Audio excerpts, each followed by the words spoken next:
Good morning, everyone. It's Erica of the Knit Kind podcast and Grapefruit and Gardenia Designs.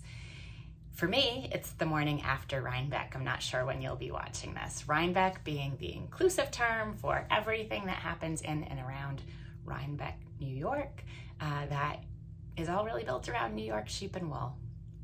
So lots more to come on what all of that means. But if you are new here, welcome. If you are returning, welcome back. Thank you for continuing to watch. As you know, and I say at the beginning of most every podcast, this is a place for fiber enthusiasts to come together under the premise of kindness as our leading value. So, thanks for watching. If you do please like, subscribe, share, comment. It will help us reach more people who want to come together with the same ideas and same things to think about. And of course, we welcome everyone with every background, set of values, ideas. We really want to be curious about each other, non-judgmental about each other, and find ways to work together and move forward together, be it in our fiber world, our communities, our country, our world. So we do primarily talk about knitting, sometimes spinning, which I have a little bit of today, but I think I might end up saving for a later episode since there's a lot to get to just with Rhinebeck weekend. And I talk a lot about fiber festivals and about working with natural yarns, farm to skein yarns, and also producers who are a little bit larger. But most of the time, I really try to seek people out with similar ethical sourcing of often wool or could be plant-based fibers, and value alignment as much as possible in the industry. And you know that can be, it's not challenging, but it can be an extra layer to something that you're working with, and you might be used to buying things or looking for things at a certain price point. And I try to bring all of that into the conversation, not all of it every time, but all of it, throughout threads of conversations that we have across episodes. So if that sounds good, I hope you'll stay and join us. I'm gonna look down a bit today because I did write notes. I want it to be a natural conversation, but I'm doing my best to cover most things that I hope to share with you after what was an intense weekend, but ended on really the best note possible. Friday and Saturday were a bit wild. Even for me, I like being around people. I like having conversations. But there was a lot going on Friday and Saturday, and Sunday was just a bucket-filling, restorative, amazing day that was much slower paced and more breathing room, physically and mentally. So all that to come. All right, so let's see, let's start with what I'm wearing and why. Because if you watch the podcast, you've seen it before, but maybe you're new here and you haven't. And if you have watched the podcast, maybe this will be the time you see it and you get inspired to join us. This is my shearing day shawl. And I designed it last year in collaboration with Melissa Littlefield of Knitting the Stash to showcase yarn that she had specially curated from a flock of largely, I believe, Corriedale sheep.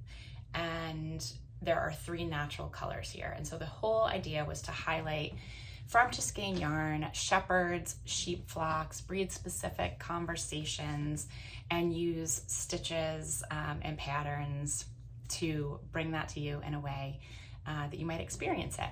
And the reason I'm wearing it today is because it was recently selected at Vermont Sheep and Wool as the 2026 Green Mountain Knitting Guild shawl that folks will knit over the next year and wear it together at Vermont Sheep and Wool next year. So as we're talking, maybe you want to get inspired to join us. We'd love to have you as part of that knit along and see you at Vermont Sheep and Wool next year if you're able to come. And a lot of the yarns I'll talk about today would be wonderful fits to do this, whether those yarns are local to Vermont, whether or not you live in Vermont or New England, or a yarn that might be local to you. And in the same spirit of something that is happening at Rhinebeck that I'll mention about using local wool, I hope you'll embrace this to find some local wool, or if you don't knit in wool, maybe a plant-based fiber or some natural fibers to use. So sharing day shawl. Behind me is Lifeline shawl, which I've talked about before, but I needed a little decor behind me. So I thought we'd have a shawl day.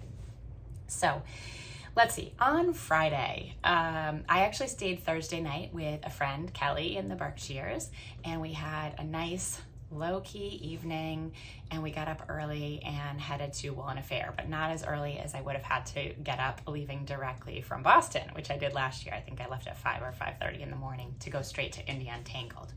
So this year I hadn't gone to the Woolen Fair vendor event. I'd only gone to the evening event that was more of a social event last year. And so this year I wanted to go to the vendor event, and it was moved to a different location at Hudson Brickyards. So put on by Brooklyn General Store.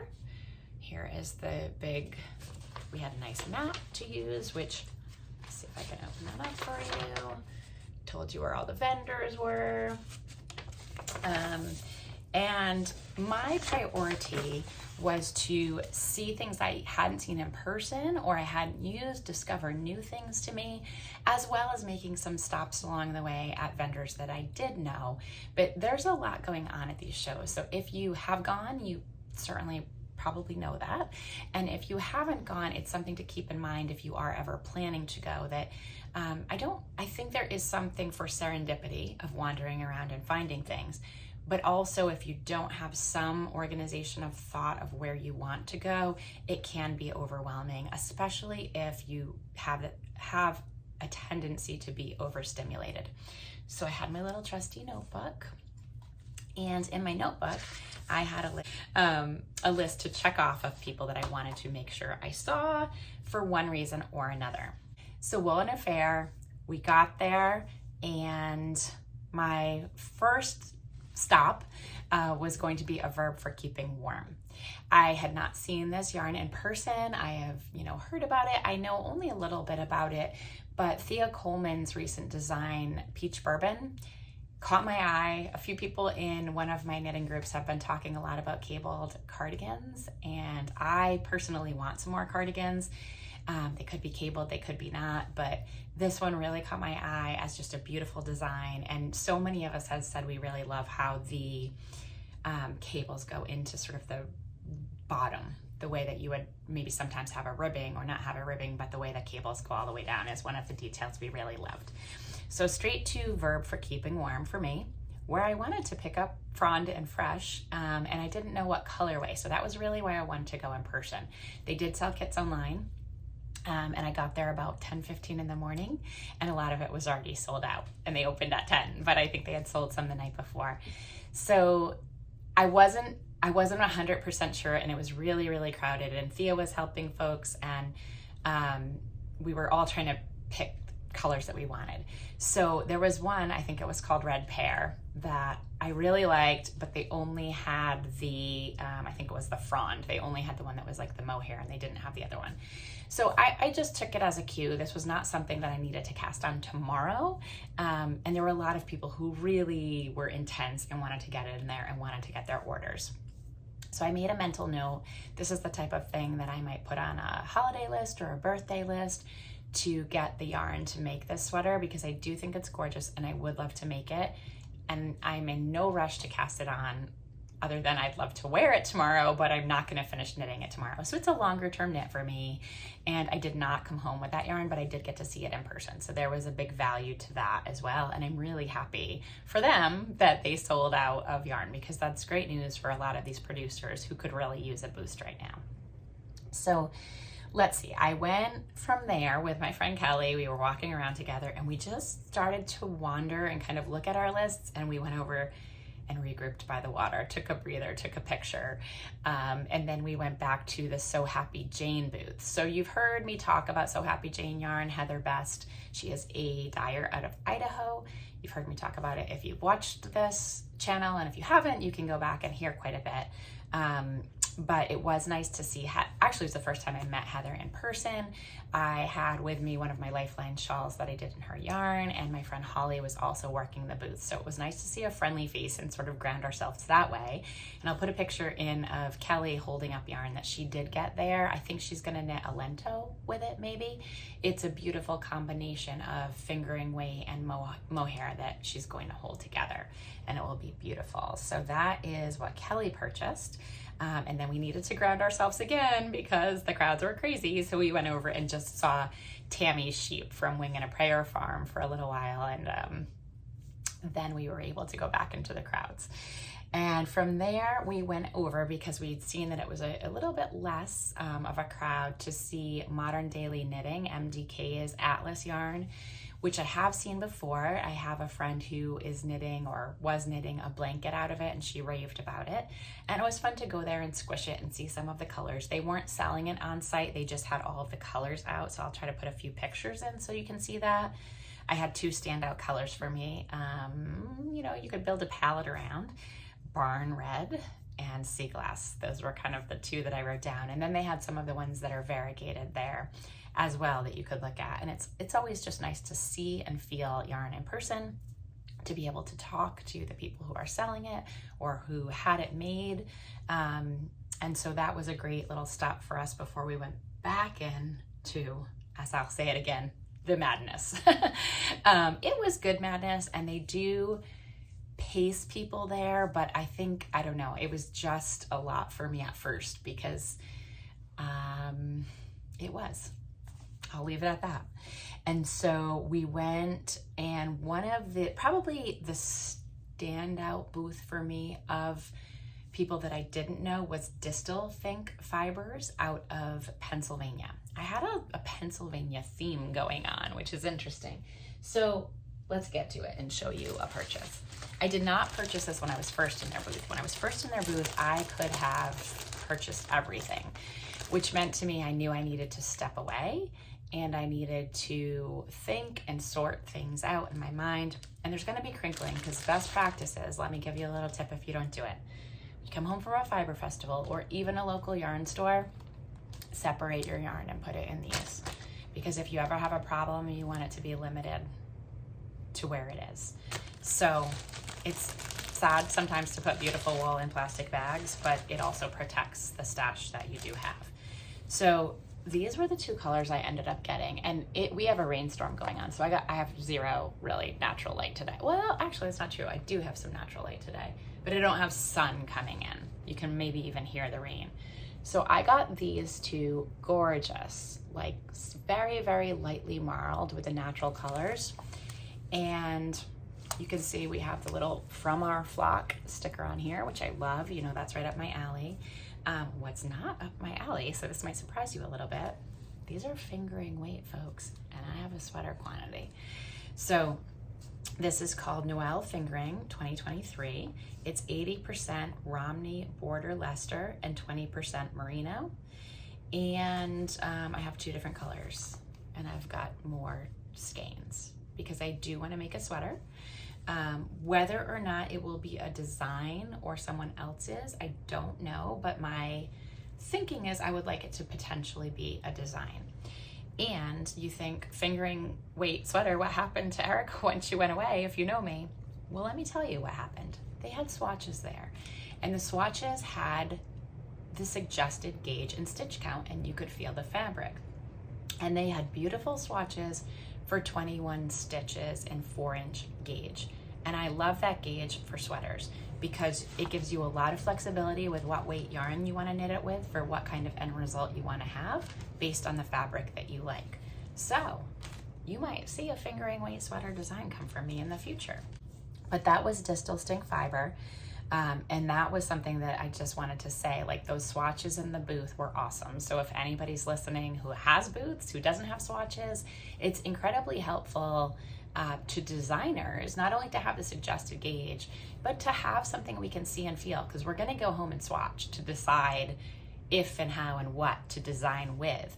And then for knitters who are trying to match to a pattern that they already have, same thing. It's incredibly helpful, and it helps expand people's thinking about not just yarn weight and not just suggested gauge, but what does my fabric look like at that weight, regardless of what size needles I use to get it. But next we went, and here's where I do have quite a few purchases to show you. They're not yarn, they're fiber, but it's really neat. This was a booth that was not, Aimee Sher is not new to me, but she had a booth with Rui Knits, R-U-I. I'm not sure if I'm pronouncing that right. I know that is something that I always feel badly if it's not right on the podcast, but the woman's name is Sharon, and she's from the Bay Area, and she had gorgeous yarn that I absolutely could have taken home, but I knew I was pacing myself with yarn purchases, and I really wasn't planning to get fiber unless I saw something that was really cool, and I saw something that was really cool in her booth. So she has these local rovings, and I'll read this to you. Local roving woolen prep, 2 ounces, curated from Rui Knit's fleece collection, processed in Valley Springs, California. And this is CVM, so the California Variegated Mutant breed of sheep, from 2, the number, B, the letter, U, so 2BUEWE in Colorado. And I just loved how she had these little 2 ounce fiber preps of very specific traceable yarn. They're labeled, and she had so many cool different ones. So I've kind of read you the idea of them. I got a dark one. I got a still dark, but this one is Blackberry, U from Virginia, Coopworth, by a cross of Coopworth, Rambouillet, Finn, East Frisian, and Dorset. So I believe Blackberry is actually the name of this specific sheep. And these were incredibly reasonable. They're only 2 ounces, but to be able to do something and make them and put them in a project or put them in something like a sharing day shawl, you can mix and match. You don't need 3 skeins of yarn. You can do a whole bunch of breed sampling and mix that in there, which is so cool. So I got those 2, and I got 4.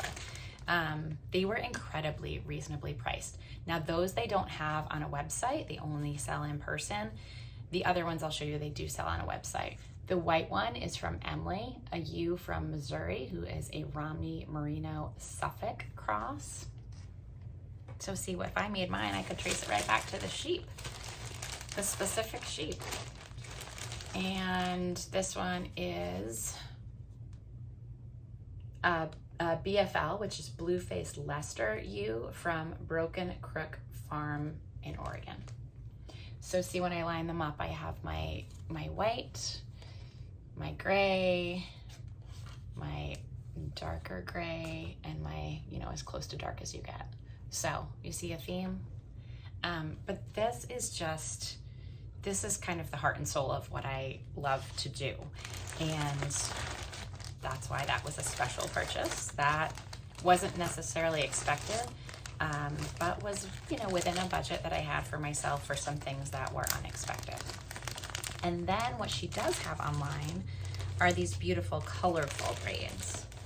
And these, I have 2. I have Raspberry Tart, and I have Peach Crumble. And she had a colorway set that was meant to go together. There were 4 or 5, I think, colors, and they were all meant to either be used together, be used in not necessarily a direct gradient, but like a slow color changing yarn. You could, of course, combine them so you have like a marled yarn. You could put them on a blending board and put them together. There's so many things that you could do with these. And in terms of the fiber content, so these are not traceable like the other ones are, but they do tell you what breed. So these are very specific: 62.5% Polworth and 37.5% wool and viscose nep blend. So, the neps you see in here are going to be the blend, and the viscose is like the white that is similar to but less expensive than a silk and sourced differently, but similar effect. Each of these braids is 4 ounces, and each of these braids was $16. So these are a very reasonable yarn to spin, and of course a lot of it does have to do, or fiber to spin into yarn, does have to do with how and where things are sourced. So I do a lot of the small farm, or breed specific, or locally sourced, US based, hyper local in New England, but not everything. And it's really just about knowing and understanding and making those choices consciously for me. The next stop is Renninger Wool, also out of Pennsylvania. And one of the things that I've looked at online from them forever are their cute series of totes and project bags that have clover on them, because clover is the most adorable, and she's wearing her little bee jacket. I've mentioned before, I have a little thing about bees with some of my knitting friends. So on the back of the bag, it also tells you a little bit about Clover. We love her for her cow-like spots and the twinkle in her eye, but our favorite thing about her is her honeybee style, made in Bucks County, Pennsylvania. And since I was going to get Miss Clover here, I also wanted to sample their yarn. And one thing about it that I want to mention is I don't necessarily purchase a lot of merino, and I've talked about that before because I do try to highlight other breeds. But when there is a special merino and it's traceable and you can learn what they're doing and why, it's different. And so I have one skein each of a dark and a light. And these are DK weight, 100% merino wool, 190 yards, 2-ply, a blend of wool, and this one from Magnolia, Mary, Martha, Hope, and Pearl. A small batch yarn from well-loved, responsibly raised sheep. And there they are. And this one is the chocolate color. Sorry, the words are one way and the sheep are the other way. So you're looking at the sheep, but I need to read the words, so I need to flip it back. This is 100% natural colored merino wool, same other specs from it. And this dark one is a blend of wool from Ivy, Holly, Pippi, Sweet Pea, Glory, and Winnie Woolly Buns. So these are special yarns. I have other patterns, I have patterns like the Unbroken Circle cowl, and those are ones that are really meant to highlight farm yarns and the shepherd stories that we get. And if you could feel this is, similar to some other farm merinos that are local that I've worked with, where it's just all get out soft, of course. And then there was someone, and this was a little bit of, not a deciding factor, but it was an interesting consideration. There was someone coming back for a sweater quantity of this yarn who had gotten a sweater quantity the year before and made it. And so we talked about pilling, because when you're talking about merino, they're extremely soft and they can pill, especially when you have a yarn it's not super washed, it's not, treated. So just rubbing on it, you can kind of see, but this person was very pleased with the sweater they had made. Again, that's not, me personally having done it, but chatting with someone in the booth who had, and I thought that was a really nice endorsement of the durability potentially of this yarn for a very soft yarn as well. So again, that's Renninger Wool Company. And if you don't know them, check them out. All right, what's next? Okay, next are some things I didn't buy, but I want to say they are like the highlight standouts that I didn't buy. And I think that's important because I will keep those in mind, and they'll be something that I would potentially go back to or buy online. So the Magpie nest yarns, I can see why designers use them, why knitters love them. This was a real standout yarn that is more broadly available than some of the small farm yarns, but was also absolutely gorgeous. It seemed to be spun really well from what I could tell with it being in the skein. Obviously that's not with working with it. They have both worsted and sport weight, and I'll insert a couple of pictures. Another one that was interesting was the Brooklyn General Sky Dancer, and they had a few different types of yarn under that label as well, but definitely piqued my curiosity for the future. And then I took pictures of just some different things. There was Little Fox, and they had beautiful colors. And we went over to Fiber MacGyver and said hi to Emily, of the Botanical knitter there, and talked to Susie a bit about her yarns and her colors. And I almost wish that I was doing this with Kelly. I was going to suggest it, that we sit down together with our purchases, but that might be totally overwhelming. So I don't remember if Kelly got something there or not. But she and I purchased at different booths. So if Kelly does a recap on her knitting on the lake channel, pop over there and you'll kind of see how our purchases, I don't know if they complemented each other, but a lot of the booths I might be mentioning, she might have bought at, and then I bought at some of the ones that she didn't. So you might get a nice mix if you watch hers as well. And then we ran into Jules from Juliette Pecaut Knitwear Designs. Is that your name, Jules? And she had matching sweater with, she's created a little lababa that's like a spoof on the Labubu. And they had matching sweaters all weekend, which was hilarious, and like totally the lightness that was funny to add to a day where you're surrounded by a lot of people and crowds. So I have a picture of Jules I'll insert, and if you like that kind of sort of cheeky thing, check out her Lababa, which keeps selling out her Lababa kits. And then we met up with Ona Woldten, and Ona had her Lindell design, and of course you can't walk around anywhere with Ona and her Lindell design and not get stopped frequently. So I have a picture. She had some enthusiasts as we were leaving, and she was talking and taking pictures with them, and that was really fun too.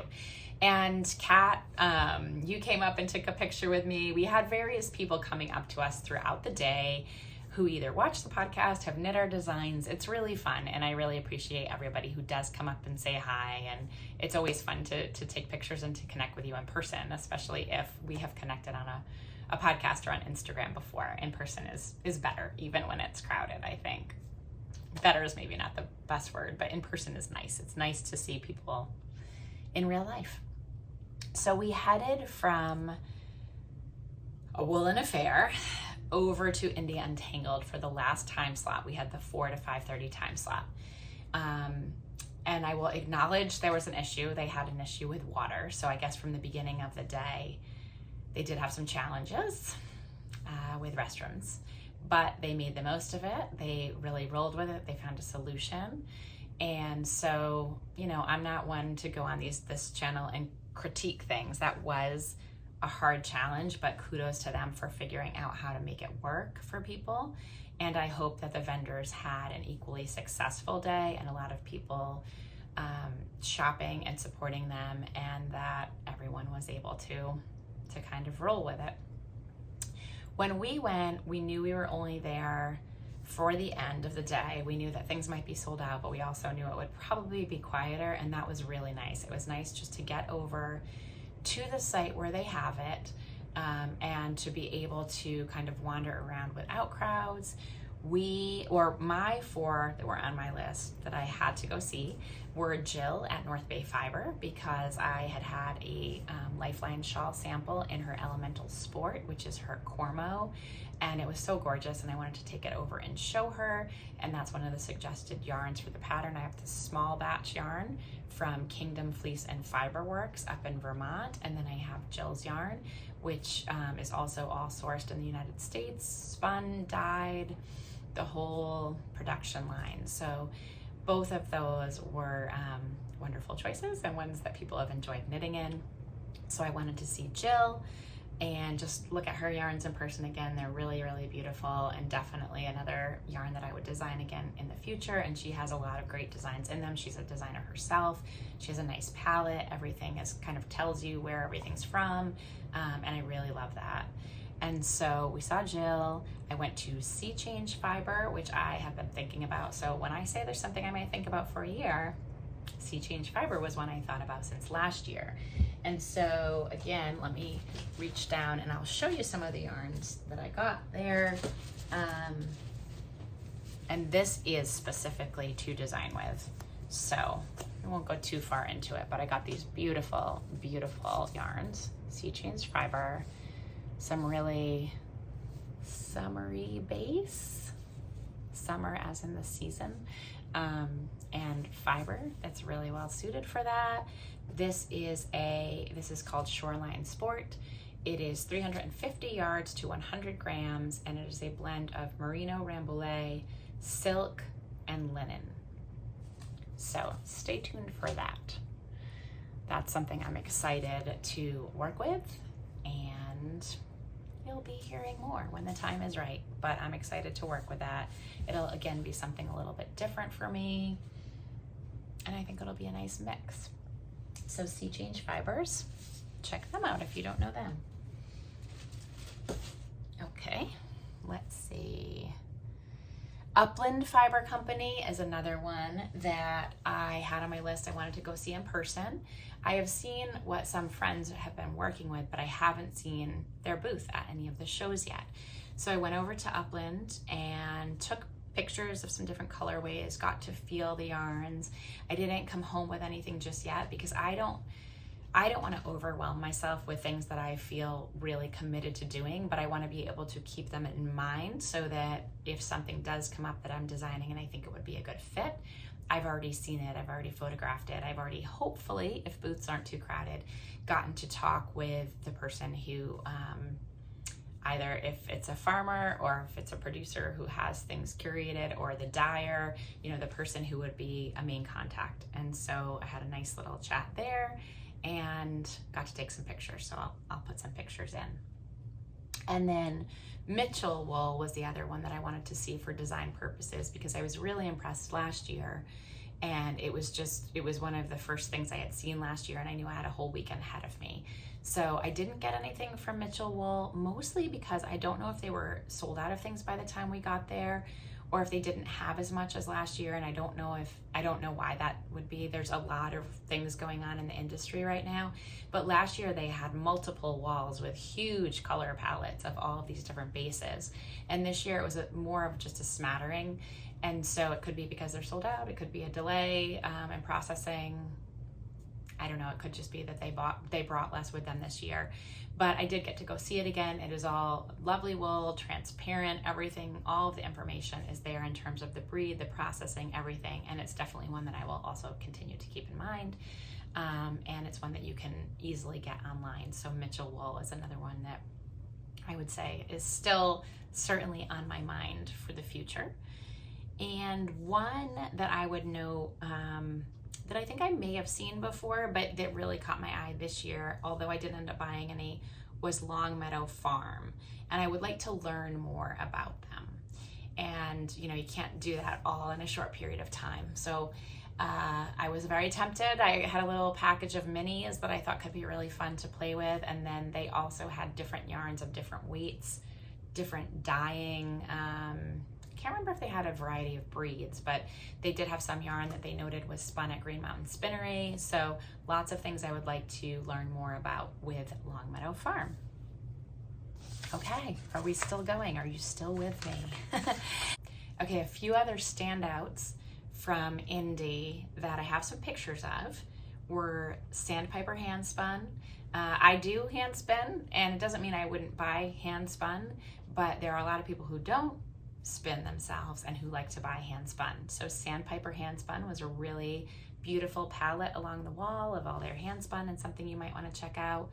I also took some pictures, really liked the Why Not Fibers set up and the way that they had their yarn presented, the heritage wool from Untangled themselves, Bloom Woolens, who is also a local Massachusetts producer, and 29 Bridges had some bases this year that I don't know if I noticed last year or not. I did get some sock tubes from them last year, but they had some bases where they had more information about the sources, the breeds, traceability, and things. So those were all some other vendors as we were walking Indy Untangled that I saw and, you know, paused at enough to take some pictures and think about.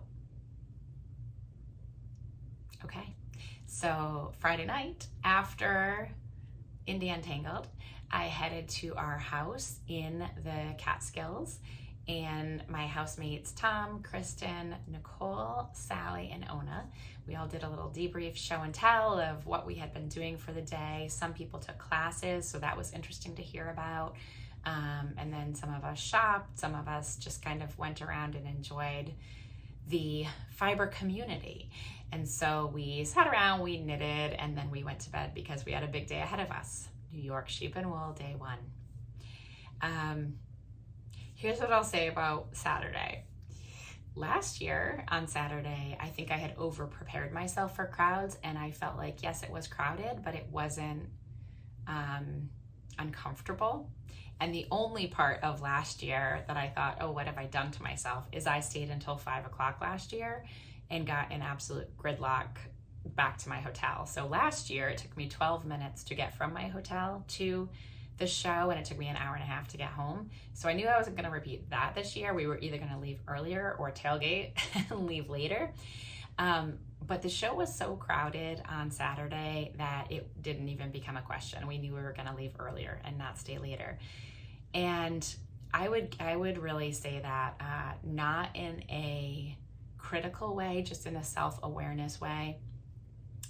Saturday was hard for a lot of people, not just people who don't like crowds, but it was just a lot. And actually, that is a quote also from a friend of mine. And I totally concur and had the same feeling. It was just a lot, and it wasn't the same experience that I was so looking forward to having. So I was a little overwhelmed. We spent most of Saturday outside. And it wasn't any one particular thing. I wasn't overwhelmed by the crowds or overwhelmed by the people. It was like everything together. It was a lot of times when you go to fiber festivals, even when they're crowded, there's this real camaraderie, and people are looking at each other's patterns and talking and, knits and what's your sweater and, oh, this is fun or that. And it was just like people were in the booths shopping, not having those interactions as much, and that was hard. So when we first got there Saturday morning, we had no trouble. We went right before opening. There was a line queued up, but it was just a natural line to walk in, and it moved right along. I went immediately over to Building 31, and I'll talk to you about some of the vendors in Building 31. And the reason I did that is because I wanted to go before I knew it would be crowded and too crowded to have conversations. And I was shocked because it was empty. So, I went right at 9, went over there and was able to have conversations. I checked in with Tammy at Wing and a Prayer, and showed her my new design that I had mentioned. And we took a couple pictures. I went over to Carol at Foster Yarns or Foster Farm, and I bought from her, which I'll talk about. And I went to Sawkill, which I really wanted to see and just feel without crowds, and practically had the booths to myself. So Saturday did start out quiet enough if you were there right at the beginning, because it's a huge fairgrounds. So let's talk about what I bought at Foster from Carol. Let's do this. I talked about this yarn before, and I hadn't purchased it, and it was on my list of things I really wanted to try, but I did want to think about it more before I decided which base to use. And then this year, Carol announced that she's going to be retiring. So there's no more time for me to think. If I wanted to get the yarn, I had to pick something. And it wasn't hard because I could have picked any base that she had there and it would have been beautiful. But I'll show you what I chose. Last year, I mentioned Concordia. And that is the base that I ended up choosing. And this is just, you cannot see the colors here, and I'm sorry that you can't because it's so very gorgeous. It's from, again, Foster Sheep Farm. This is a harmonious blend of wool, 50-50 Foster Farm Romney and wool from Falkland Sheep. Sport weight yarn, 263 yards per skein, 22 to 24 stitch gauge. So I have 3 colors. This is the lightest of sky blues. It's just beautiful. This one, and it's dyed with indigo, I believe. Yes, indigo. This is marigold indigo. They're all botanically dyed. And there's just some really subtle variegation to this. So it's got some like blues and greens. And then I paired it with a natural. And to me, this is just like a beachy color palette. It's going to be a beautiful short-sleeved top. I don't know what. It's entirely possible I will design something in a yarn that people will still be able to get, and then knit myself a second sample in this because then you can use a base like this from another small farm, and it'll be something I can show you. But it's so, so gorgeous. So I have a little bit more to make a short sleeve sweater quantity down in my bag. And thank you, Carol, for your patience with me finally getting over and being able to spend good time in your booth when it wasn't crowded, which made it a much more enjoyable experience. We got to say hello, and Carol has a sample of my Mending Fences cowl in her booth that's really beautiful too, so I'll put a picture of that in. So I did not buy anything at Sawkill, and by the way, Sawkill is Sawkill. So that is one that multiple people have mentioned, other designers, other podcasters. And so I know people are aware of it. If you listen to these, or if you've gone to these shows, you've probably said, oh yeah, we've seen it forever. But again, that was one of those that is like the beautiful yarn that is registered in my brain of what it is, and that I will continue to think about. After I went to Building 31, we went over and we signed this is important, this is something I want to bring up again and maybe throughout the year. There is a pledge called Rhinebeck Sweaters for Good. And the pledge is from the Hudson Valley Textile Project, and it is to knit your Rhinebeck sweater for next year out of local wool. And I say everyone, so many people were signing this pledge. I think they put it out there to kind of see how it would go, and people loved it. And of course, a lot of people already do this, but what I really like about it is maybe this is a way to have a ripple effect, so that not only the people who already do it will sign the pledge, but they'll talk about it and say why. And then it becomes something that maybe people who aren't used to doing it will try, or will start to think about and will try in the future.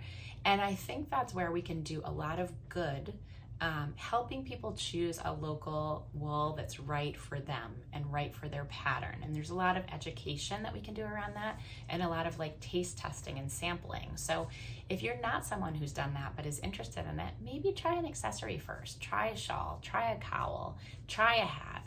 See what you like to have next to your skin. See if it's something you'd want to knit a heavier weight and wear something underneath, or you'd want to knit a little t-shirt in and not have something underneath. But pair your project and your yarn and your skin and your yarn together as best you can when you're making those choices about local wool. And let's continue to talk about that. After signing the pledge, we were encouraged to go over to, I guess it turned out to be a live TV feed where they were interviewing people about their Rhinebeck sweaters. So I don't know why I was thinking it was something they were gonna like cut and splice later, but we can actually go, you can watch, there's like a whole 8 hours of people talking about their Rhinebeck sweaters.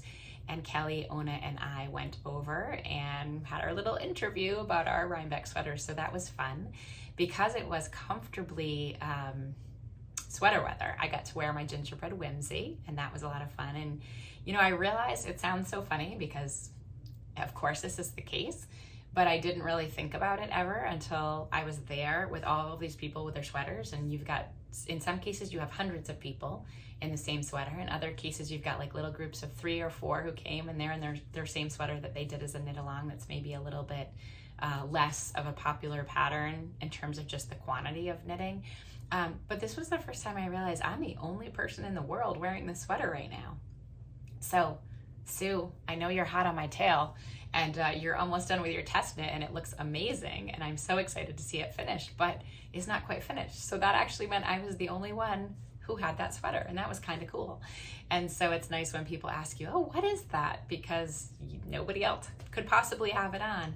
And I got to share that it is my sweater that's now in testing. And of course it was also fun because it was all local wool. So it was Ginny Prince's flock from New Hampshire, spun by Junction Fiber Mill, that was in the body, and then it was the Junction Fiber Mill Alpenglow in the yoke.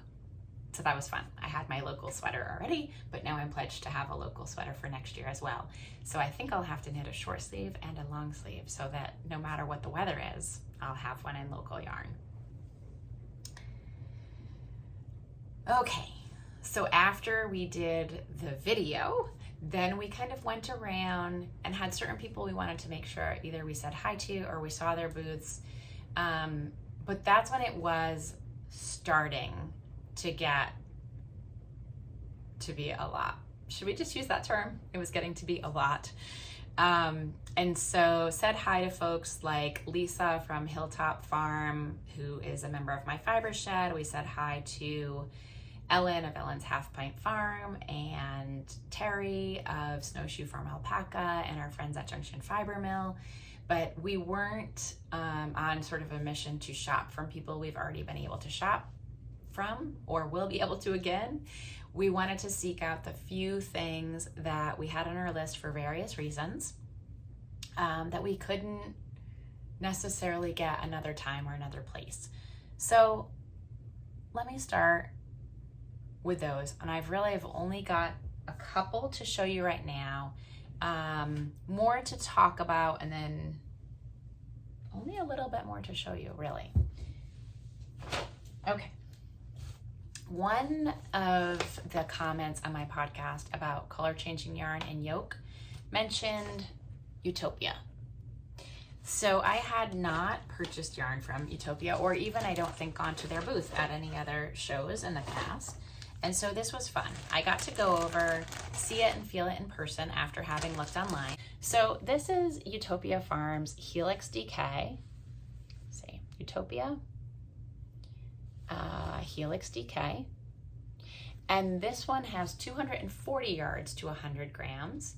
Suggested gauge of 4.5 to 6 stitches in 1 inch. So multiply that for 4 inches on a US 4 to 7 needle. It is hand wash, so I assume that means it is non-superwash. And it is 100% US grown fine wool, including Rambouillet and Targhee. And this color is called October. And you can't really see how beautiful it is here, but it's a beautiful blend of blues and oranges, which I really like together. This one is called Superior, which I assume is Lake Superior. They are out of Wisconsin, I should mention. So for those of you who that is more local to, that might be of interest. This one is more tone on tone. So it's that teal, icy coloring. And my idea is to get 3 colors to pair together, which doesn't mean that's what I'm going to do, but you can see here I have the oranges and the blues, and there I have the teals, and it kind of feeds into it. And then I wanted to get a solid to go with them. So after a little conversation, I chose the Folk Base, F-O-L-K. That is a 100% Wisconsin wool, including Targhee, Rambouillet, and Corriedale, and it's 280 yards and 100 grams with a gauge of 5 to 6 stitches in 1 inch. So it's a little bit different, but I'm gonna see how it pairs together.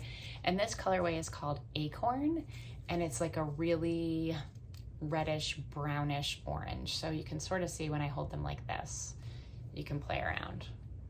You can pop it in different ways and see. But that's that. No immediate plans for it, but thank you to the person who commented to go check it out. It was definitely fun to check out another producer from another part of the country, but still using domestic wools. Similar, but also slightly different bases, yardage, spins, all the things. So thank you for that suggestion. It was fun to go check that out, and we'll see. No pressure to do that one. I didn't get it with any designer promises. I just got it for a fun experiment. Okay, stick to my notes, right? So let's see. One of the other things that I did want to mention that was happening on Saturday is that there were a lot of people at the Fiber Festival coming together with a love of country, a love of democracy, patriotism, who were speaking up, but who were all speaking up for everyone. So, not in a partisan way, in a personally nonpartisan way, or you might say a bipartisan way of bringing everyone together to protect everyone's rights and everyone's security and ability to lead a healthy and happy life in the future. And so kudos and bravo to everyone who did that. I think it's really important. Okay, the other things we did on Saturday, we're not going, for the most part, not going buildings A, B, C, or D. I tried to go in building A, and it was not going to happen. So we came outside. We got Brussels sprouts at an off hour, which was good. And we sat on the hill. We watched some of the different meetups. We took some pictures. We ate our Brussels sprouts, probably with like half of the fair was eating Brussels sprouts on the hill. We compared some notes of what we have done. I should say, if you see a picture, I have a kitty cat coming in here, hang on. I've got Miss Kitty on my lap now, as you can see. She's really getting old, everybody, so we gotta give her her space and her lap time. So we were sitting on the hill, we did meetups, we ate Brussels sprouts, we took pictures, we just caught a breather and chatted and tried to stay grounded in the knitting community that we have, and just be together. And so if you see a picture of Kelly and you're wondering, she's wearing the Laponia sweater. She was asked about it quite a bit. I think it's a Vera Vellamaki pattern. And so it's got those beautiful red sort of plus signs on it. Hop over, get the details from her on her podcast, which I'm sure she's probably putting together this morning or this week also. Cattails. The other purchases I made after our rest and regroup were Green Mountain Spinnery, a tried and true favorite, and I got some yarns specifically there to swatch for something that I am trying to sort out, and I'll show you what they are. They are a great friend of independent designers, and in the Northeast, when we're trying to use a local mill, sometimes a local wool, but also domestically sourced wool, organic cotton, all the things I've mentioned before. But if you're new here, you maybe haven't heard. So Green Mountain Spinnery is a really wonderful resource. They are a woolen spun mill.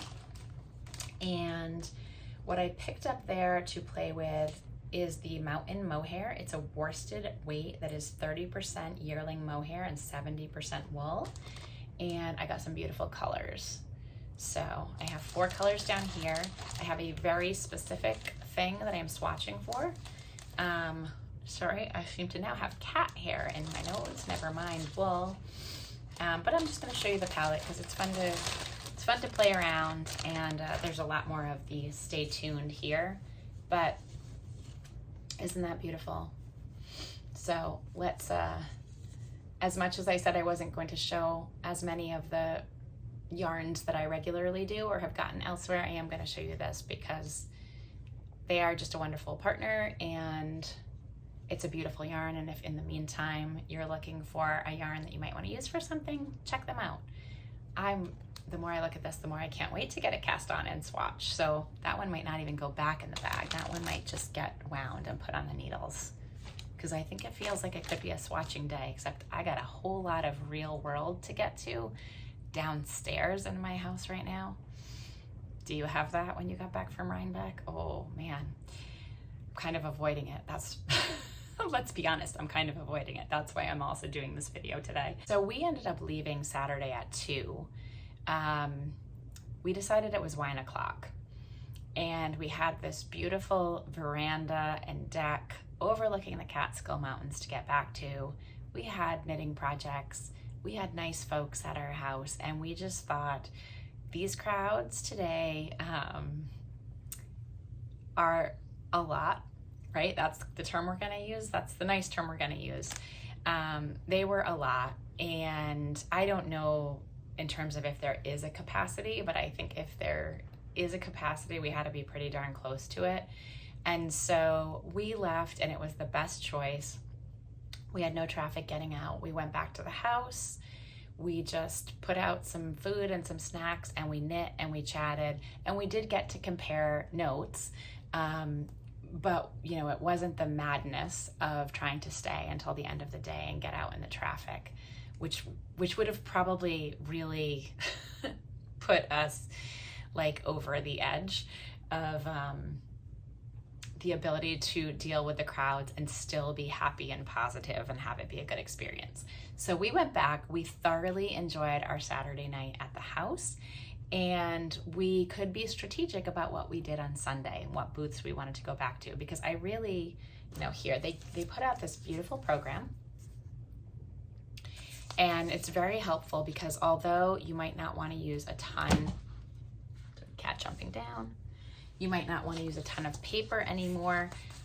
With the number of vendors that they have at Rhinebeck, you really do need not only maps, especially for people who it's their first time, but the list of vendors and what building they're in.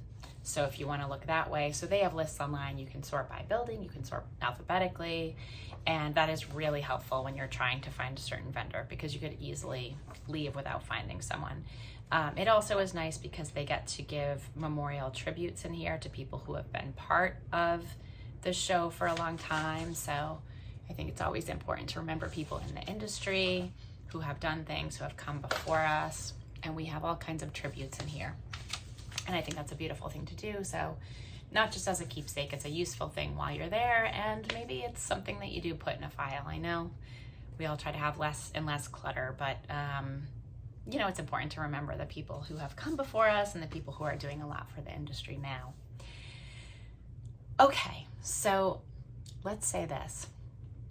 Sunday restored everything that was depleted on Saturday in terms of energy and the feelings that I wanted to go and have and interact with the fiber community in a way that's really more deeply meaningful. So it wasn't on Saturday, we got to say hi, we got to give hugs, we got to take photos, and that was all there. But there wasn't that same feeling that just fills your buckets, at least for me, as there was on Sunday.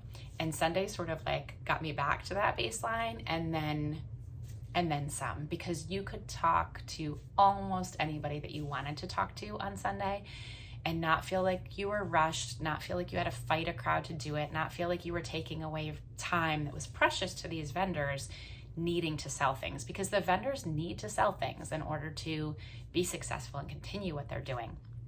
And you don't want to take away from that by trying to have a conversation at a time that's just not convenient for knits. And yet some people are here, and that's why they want to come to have that experience. So I do think also I am mindful of how much we want to put that out there, because obviously there are a lot of people listening to podcasts now.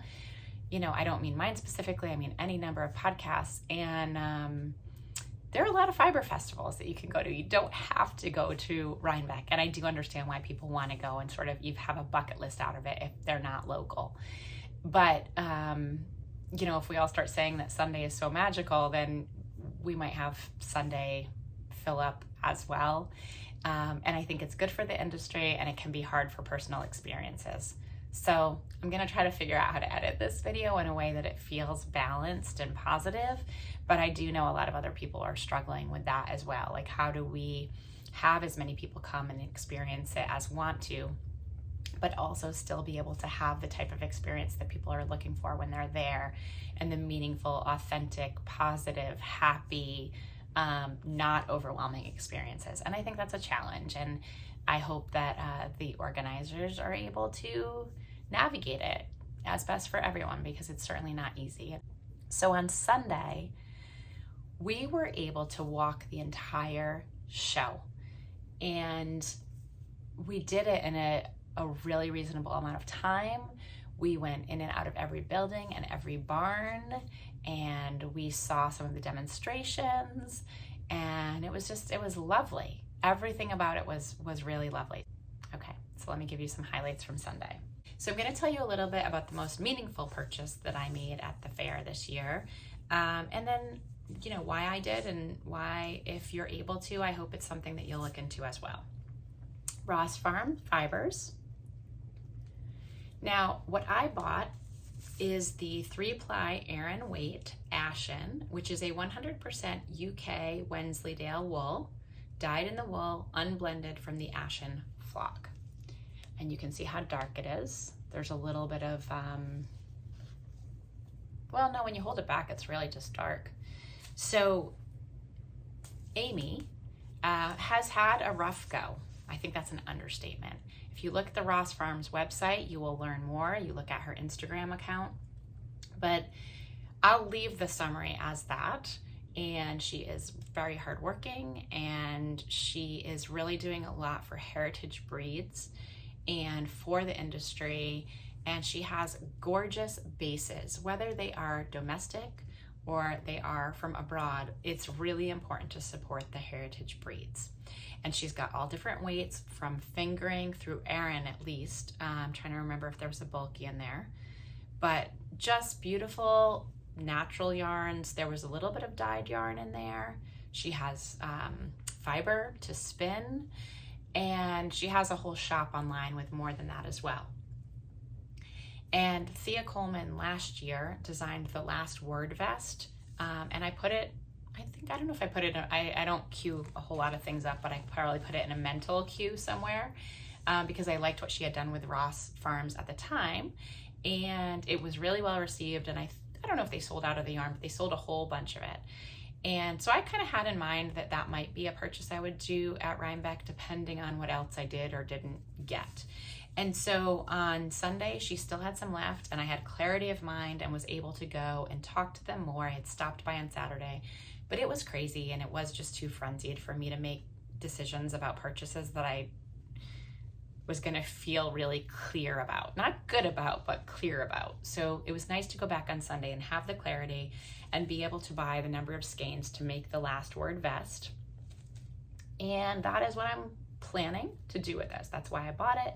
It's the yarn it was designed in, and it felt really good to support Ross Farms and show love for the community that we get so much out of at a time that they really need it. So if you're into heritage breeds, farm yarn, if you're curious about it, but you're not sure if you're into it, and you want to do something really nice for the community and good for someone who would benefit a lot from it right now, check out Ross Farms. This is the one I got. But I am very interested also in doing a design with something in the future, probably a different base. She's going to have different things. She's going to have different things in the future, and she has beautiful ones now. So I'm going to insert some pictures of some of the other beautiful yarns that she has so you can see. The one purchase I forgot to mention from Saturday is that after I went to Green Mountain Spinnery, or maybe before, I can't remember, I did go back to Bohlayers, and I talked about them last year. So this year they only had the white yarn. The other two yarns, the darker colors and the medium color, have not come back from the mill yet. So the good news is, if you didn't go to Rhinebeck, you have just as much dibs on it as everyone else. Go over, sign up on their website for their email list, and you'll find out when it comes out. It's a 100% Rommeldale CVM wool. And this is one that I've kind of mentioned to you. Sometimes when farm yarns are a little bit pricier, in addition to all the reasons we know they are, also pay attention to how large they are, because these skeins are 4 ounces and 360 yards. So that's a lot of yardage here. And so this color is the white pine. Last year I actually got like more of a light to medium color and a darker color from them. So that kind of rounds out a trio for me. And I got some fiber from them last year too. They were recently written up in the Farm to Fiber Knits magazine, and it's beautiful. It's really consistently spun. It just has a really, really nice feel to it. This is a standout yarn. And in their booth, they also had Kate, who, now I put this in a bag in here, so the presentation isn't as nice because, like I told you, I bag everything. The presentation is much prettier when it's just the 3 skeins of yarn. But I wanted to mention, because Kate has started putting together kits. So she is River Hag yarns, and she's doing botanical dyeing, and I believe it's with the Bohlayers bases. And this was a kit that she had for a tam. There's a little project bag in here, 2 patterns in here, and then the 3 colors. And so I wanted to try a few different colors, and this was the best way to try it. I don't necessarily plan to make the tam, but you never know. I might do that. I just wanted to be able to play with some of the colors and support what she's doing. And again, River Hag yarns, there's your information. Okay, some other things from Sunday to mention as we were walking the show and just discovering some new producers. We really thought Burgis Brook was an interesting producer. They had a lot of blends that were 90% alpaca, blended with 10% of wool, and it was often cormo, but not always. They also had some blended with rambouillet. Really, really beautiful yarns if you like working with alpaca and just a little bit of a blend, and they had really beautiful samples there. So I'll insert some pictures. Didn't get anything at the booth, but just as something different that was noticeably different and really looked beautiful. Spruce Mountain Designs had some shawl pins that I thought were gorgeous. I think they were maybe the booth next door. I'll insert some pictures of that. And we had time to go spend with all of the animals. So for sure, footage of that if you make it to the end. I will definitely have some footage of the animals in addition to probably inserting it throughout.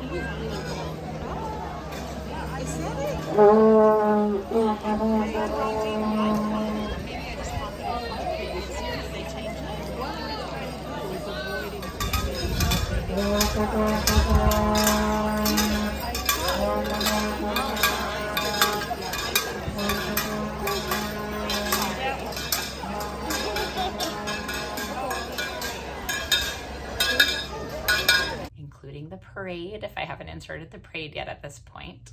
I do think in terms of your experience, if you go to Rhinebeck, if you want to learn more about breeds, check out the breed talks that they do. There's a little tent between the barns where they do breed talks, and they're really small because so many people are doing the big crowd things on the hill and in the buildings, but the breed talks can be quite intimate and something where you really get a chance to interact with a producer and or a shepherd and get a little bit more insight and be able to ask some questions.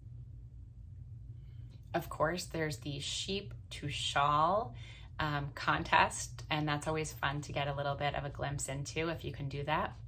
I didn't get to spend quite as much time there this year, but I did get to catch the very tail end of it. There are the different entries and things that are on display, and you might be hearing a kitty again. She's kind of in and out. She's probably would like an early lunch right about now. But anyway, so yes, a few of the demos, the entries, there were some temperature, they made this really cool display out of, like, if you know what a temperature blanket is like when you knit based on the weather, it was kind of a take on that was really cool. And then just a few more vendors to mention. So there are hundreds of vendors, and I did a video last year where I mentioned some different ones.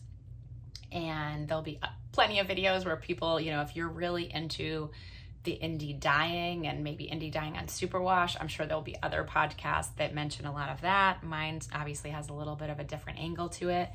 But let me just mention some other vendors, show you one last purchase, and then we'll wrap it up, and that'll be a wrap on Rhinebeck. And then two others I went to that are Bare Naked Wools, which I have mentioned before. And I think the nice thing about Bare Naked Wools is if you're looking for inspiration or you're looking for a producer that is a little bit larger but has the neutral palette, they're a great one to look into. Again, I didn't buy anything from there, but I keep them in mind, and it's something that some people might have a different comfort level being referred to than a smaller farm. So that might be something you want to check out if you're interested in a neutral palette.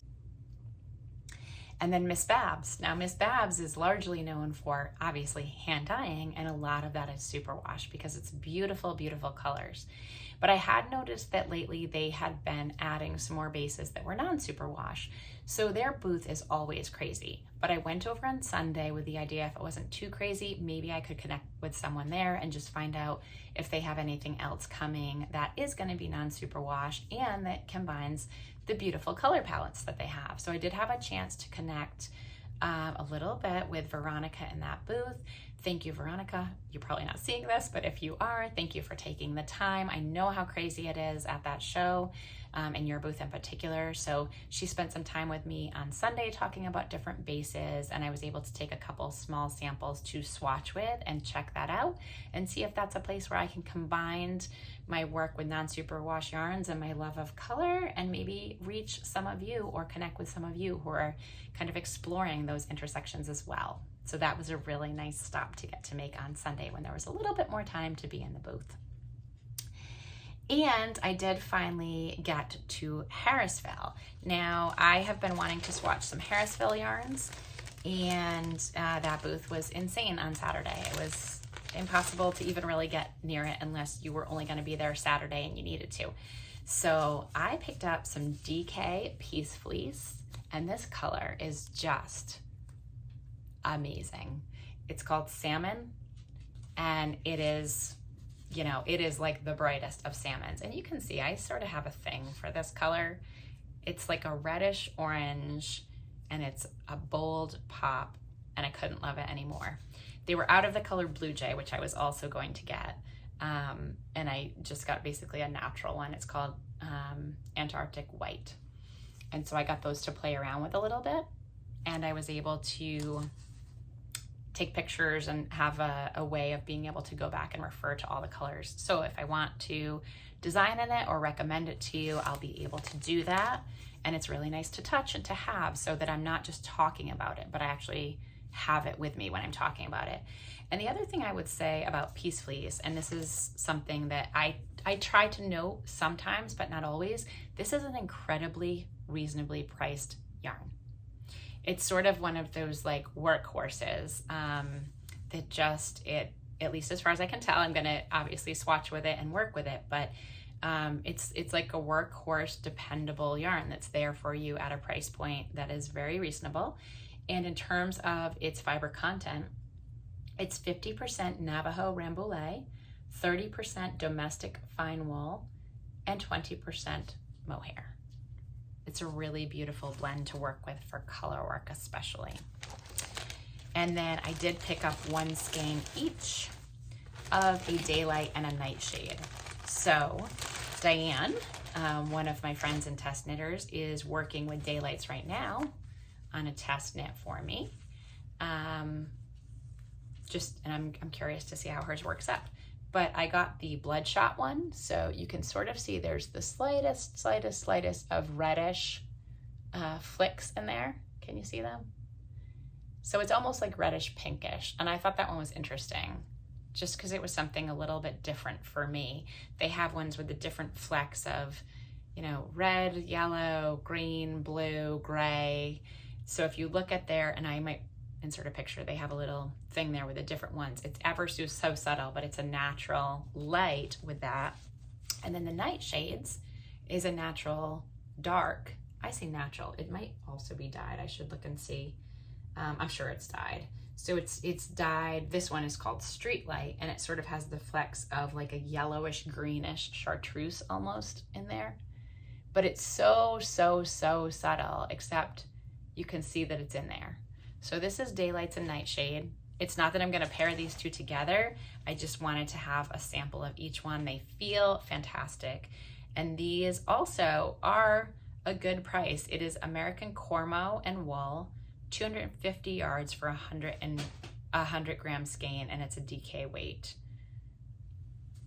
Light as a feather, really nice, and I'm excited to finally try them out. Okay.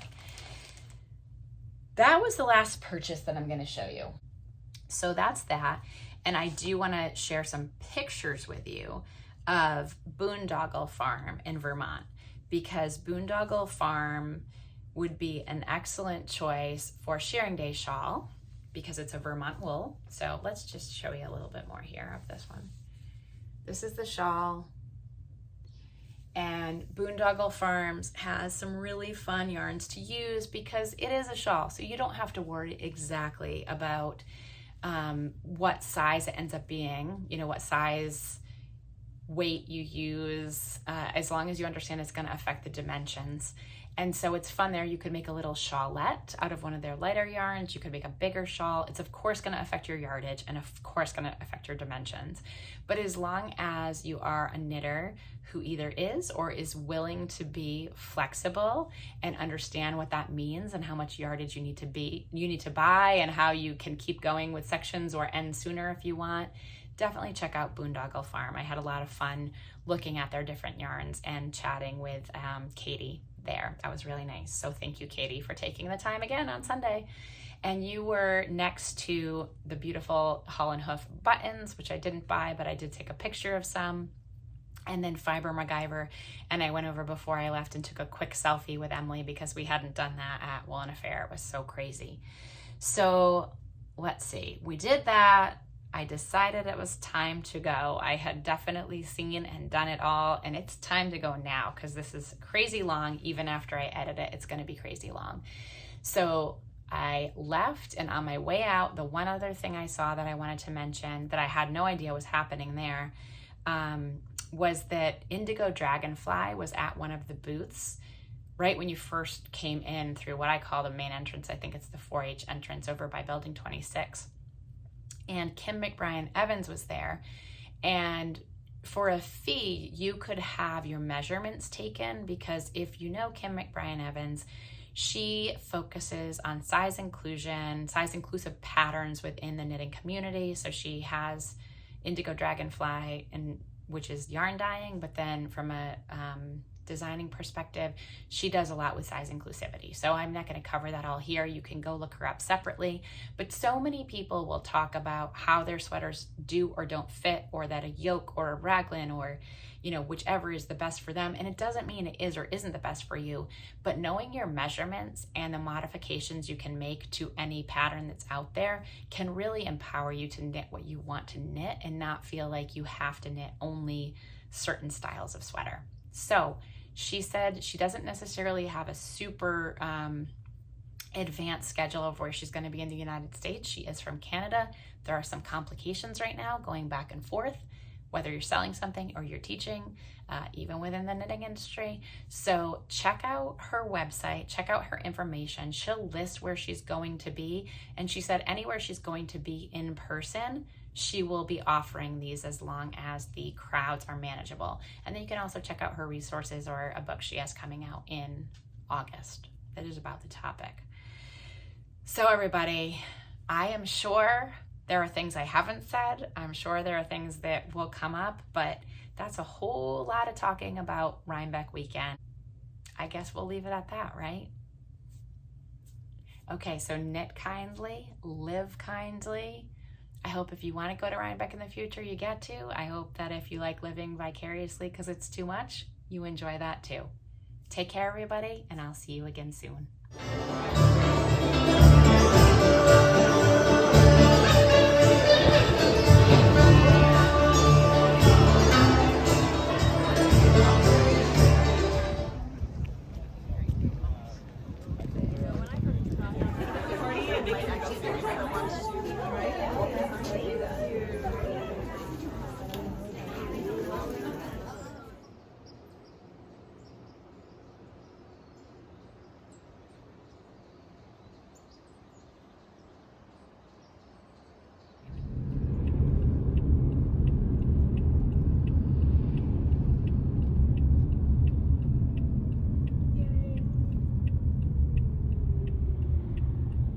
Almost there.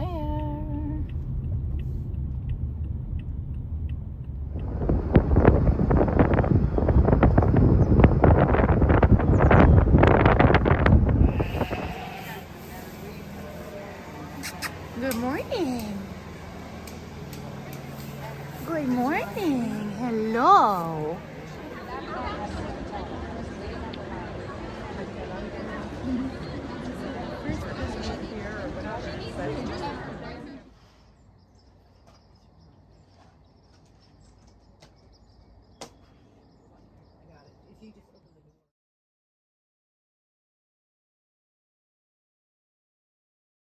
I got embarrassed.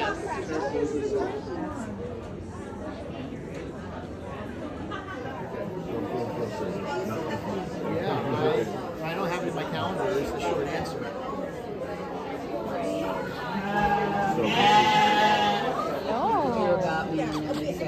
Hello. You're beautiful. You're a beautiful one, aren't you? Yeah. Yeah. Big girl. Yes. Hello. I saw Laura yesterday about the parade here. Uh-oh, we have a man, we have a runner, we have a man loose. Oh.